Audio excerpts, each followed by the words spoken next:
आपके नाम से रोशन है। तीनों लोकों में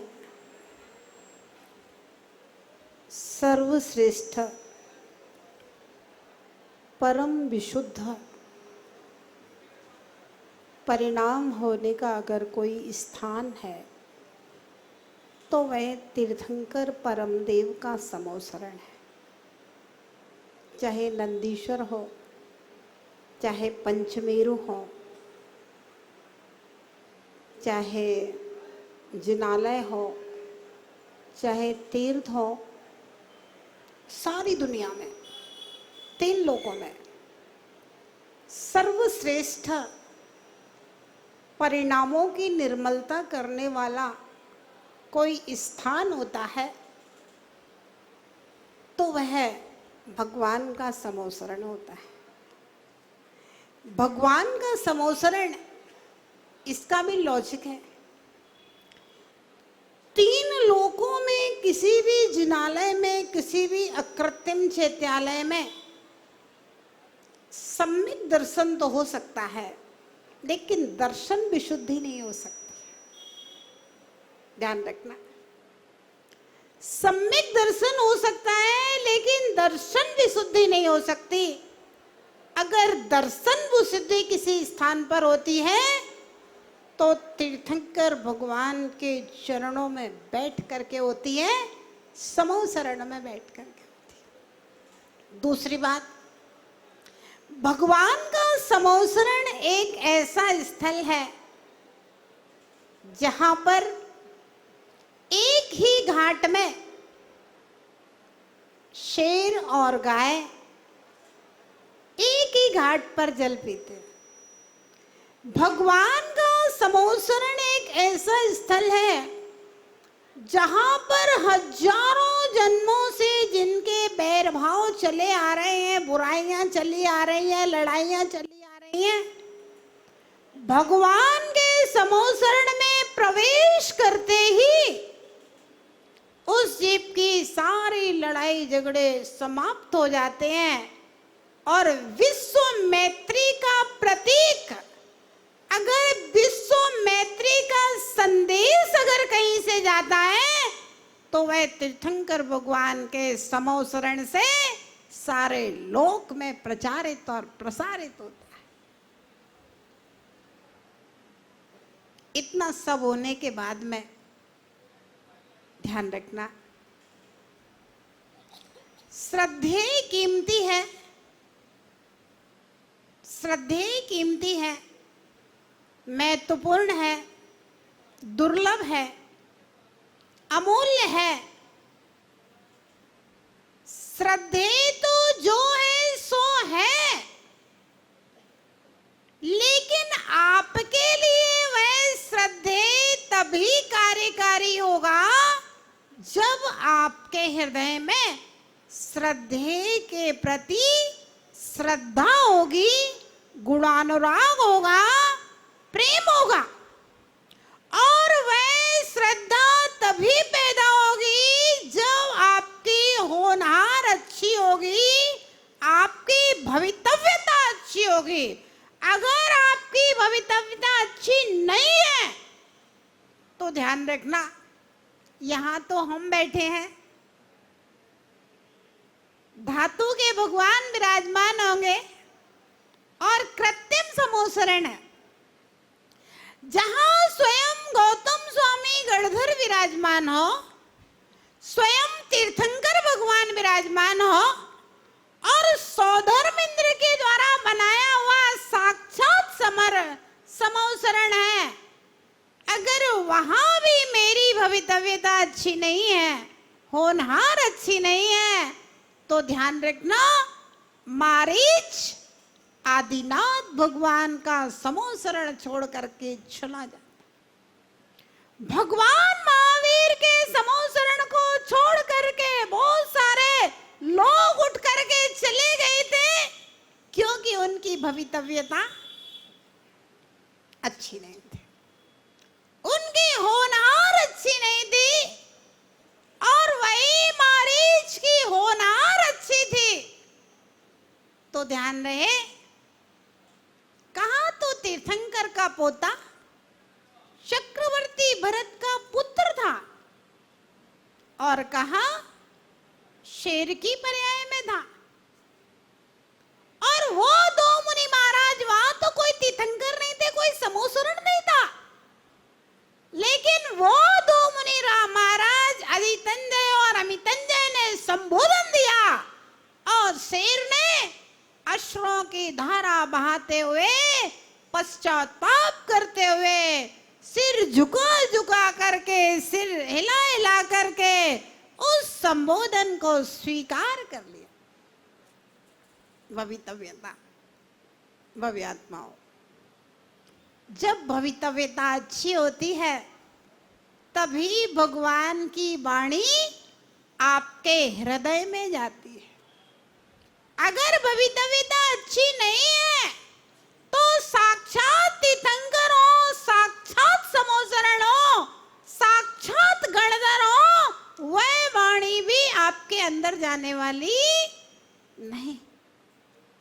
इसलिए किसी ज्योतिष को बुलाने पैसे देने की जरूरत नहीं है, किसी पंडित को दक्षिणा देने की जरूरत नहीं है, और न किसी कालसर्प योग के विधान कराने की जरूरत है, न किसी शनि देवता को पूजने जाने की जरूरत है। बस अगर आपके अंदर कल्पद्रुम विधान में बैठने का भाव आ गया, समझ लेना कि मेरी होनहार अच्छी। भैया, आपने जिनेंद्र भगवान के वचनों को तत्वार्थ सूत्र के रूप में पढ़ लिया, आत्मसात कर लिया, समझ लेना कि मेरी भवितव्यता अच्छी है। आपके अंदर आरती करने के भाव आ गए, आपके अंदर इंद्र बनने के भाव आ गए, आपके अंदर दान देने का भाव आ गए, आपके अंदर शांति धारा करने के भाव आ गए, आपके अंदर गुरु चरण पखारने के भाव आ गए, समझ लेना कि मेरी होनहार, मेरी भवितव्यता अच्छी है और मैं निकट भव्य हूँ, जल्दी मोक्ष जाने वाला हूँ। इसलिए धर्म में मेरा मन लग रहा है, इसलिए धर्म में मेरे 2 पैसे दान में निकल रहे हैं, नहीं तो भव्यात्माओं, पापियों का बहुत पैसा, अनगिनत पैसा पापों में लगता रहता है। आपके 4 पैसे धर्म में लग जाते हैं क्योंकि आपकी भवितव्यता अच्छी है। नहीं तो एक बार आदमी विदेश घूमने जाता है, 5-10 लाख मिटा करके आता है, 5-10 लाख मिटा के आएगा, एक बार घूम करके आएगा भव्यात्मा, और 5-10 लाख लगा करके पूरे समाज के बीच में मुकुट लगा करके बैठा है। भैया, सबसे ऊपर भगवान के पास जाकर समोसरण में जाकर के बैठेगा। कोई सोधर्म इंद्र बन करके बैठा, कोई कुबेर बन करके बैठा, इंद्रचंद जी कहाँ चले गए, कोई चक्रवर्ती बन करके बैठा। हाँ, क्या बात है, सोधर्म इंद्र बन करके भगवान के समोसरण में बैठेंगे। रितेश भैया कहाँ चले गए, कुबेर बन करके भगवान समोसरण में बैठेंगे। पता नहीं इनका बहुत पुण्य का उदय है। एक तो ये तत्वार्थ सूत्र की क्लास पढ़ रहे हैं, ये पुण्य का उदय है। जितने लोग पढ़ रहे हैं, हमारे राजेश जी, लोग पूछते हैं आपको इतना समय कैसे मिल जाता है कि 2 घंटे के लिए माता जी के पास रोज सुबह 8 बजे से 10 बजे तक के, हाँ, नसिया जी में अभिषेक पूजन करके भी आ जाते हैं। कैसे समय मिल जाता है? अब की बार तो भैया ये विनोद जी भी तत्वार्थ सूत्र पढ़ रहे हैं। बड़ी खुशी की बात है कि जिनकी भवितव्यता अच्छी है इसलिए समय निकाल लेते हैं, और भवितव्यता अच्छी नहीं होए तो समय नहीं मिलेगा। कोई 8 से 9, कोई 9 से 10 आ जाते हैं। हमारे मनोज भैया 9 से 10 आ जाते हैं। भवितव्यता अच्छी होती है तो मन के भाव धर्म में लग जाती हैं। भव्यात्माओं, भवितव्यता अच्छी होती है तो तिजोड़ियां प्रकाश जी धर्म के लिए खुल जाती होती हैं और भवितव्यता अच्छी नहीं होती तो तिजोरियां केवल पापों के लिए खुलती है ना। देख लेना आप दुनिया में जिसकी तिजोरियां केवल पापों के लिए खुले, समझ लेना इसकी दुर्गति होने वाली है। और जिन जिन की तिजोरियां पुण्य के लिए खुले, समझ लेना ये सब देवगति में जाने वाले देवता पुरुष हैं। इसलिए हम माला पहना करके, तिलक लगा करके, पगड़ी लगा करके देवता पुरुषों का इस मंच से सम्मान किया जाता है। किसी के पैसे का सम्मान नहीं है, पैसे वाले का सम्मान नहीं है, पैसे का सम्मान नहीं है यहाँ मंच के ऊपर। पैसे वाले तो कोटा में बहुत पड़े हुए हैं, कमी थोड़ी ना है पैसे वालों की, तिजोरियां भरी हैं।